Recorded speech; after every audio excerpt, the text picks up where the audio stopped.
Great point. I definitely feel like a big part of our problem is unity because we are so separate. We're on different vibrational levels. You have the what they would call, the low bottom ghetto, aka the niggers. And those people are the one who want to systematically continue to tear our people apart by the way that they think, they behave, they act, they talk, and all of that.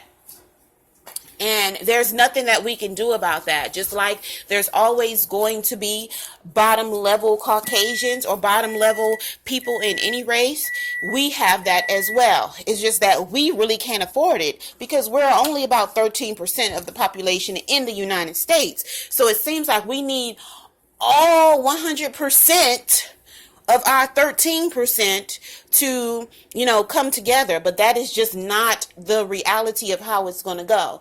And so then you have the brothers and sisters that are a level above that, who are trying to make it, who are trying to provide for their families and live right. Then you have middle class. You have the middle class who, they drive nice cars, they have nice homes and everything like that. And then you have the wealthy black individuals who live in predominantly high financial, high income based neighborhoods. They live in the cities and states where money is being made.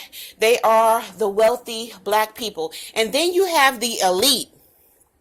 And the elite are, our basketball players and our sports stars, our rappers and our singers. And so there is so many different levels of black people, and all of them think differently, and all of them are not on the same page as to what our black issues are and how relevant they are.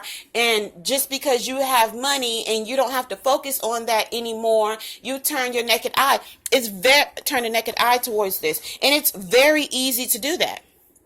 As an example, I've told you my story about experiencing racism and how it has been limited in my life. But because my brothers and sisters are crying, I too cry. Hashtag me too. You know what I'm saying? And that is, I think that it's very important for us to open our eyes, even if we do not physically experience something, but to feel the emotion and the compassion towards others who are facing those things relatively daily in their lives, So we have so many different stages of black people, and it's hard to get everybody on one page. And then you have different communities, and religions break up the communities, as well. So we have so many different types of division that is crazy. And we're only 13% of the population in the U.S., and we're all totally divided. All of us are divided. I think that when we wake up and we state the facts, that everybody can be on one page.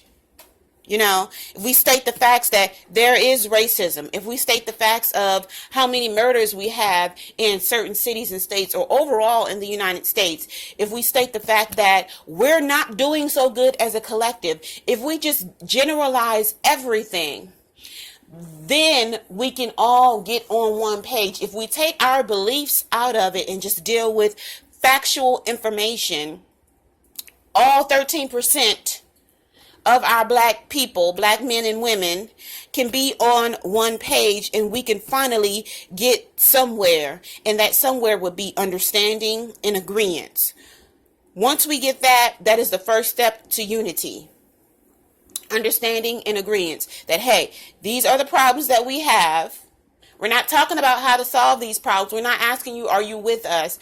We're just saying, do you agree that these are the problems that we have? And then from there, we can take the next step in, really having a discussion about this, having a talk about this.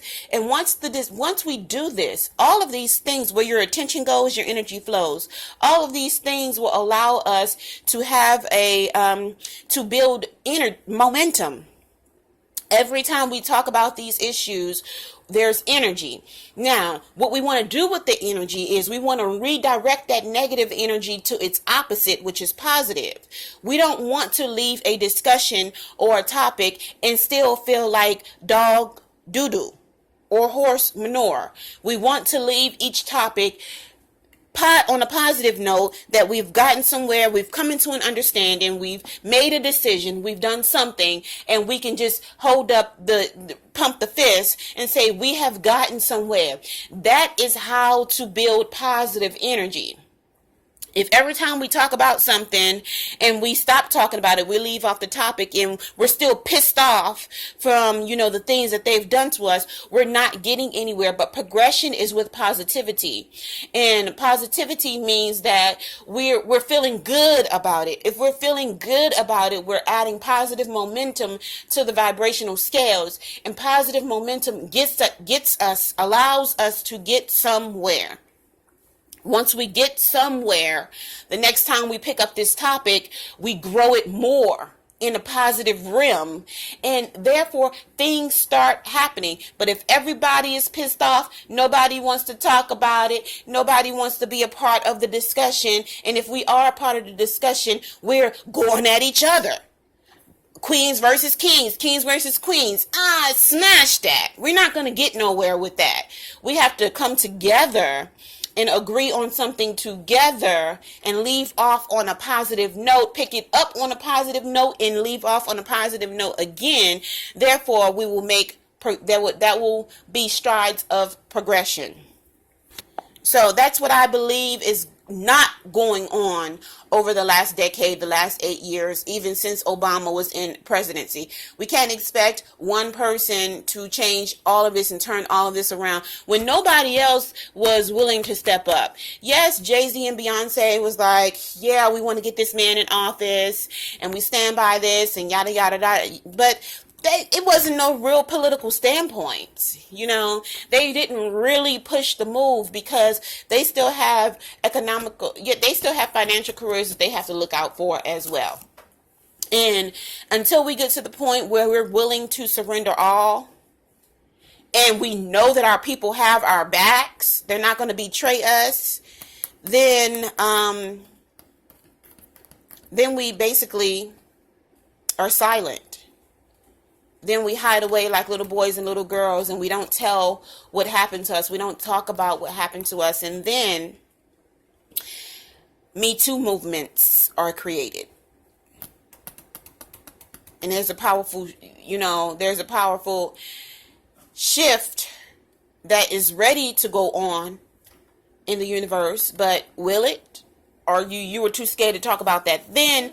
Are you too scared to react on this now?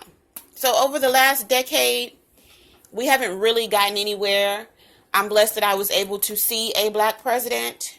But if we don't have money standing behind that, and if we don't have additional frequencies of power standing behind that, it's not going to be enough to shift it, because remember, we're only 13% of the United States. Again, I want to give a shout out to the legendary book that will be at your fingertips, and it is Black Women Changing the World. You're going to get some real great information in there, perspectives, and what we need to do in order to carry this race on to the next level. Don't forget to hit that thumbs up button. Go ahead and subscribe. Share this on all of your social media outlets, Facebook, Instagram, Twitter, and Google+.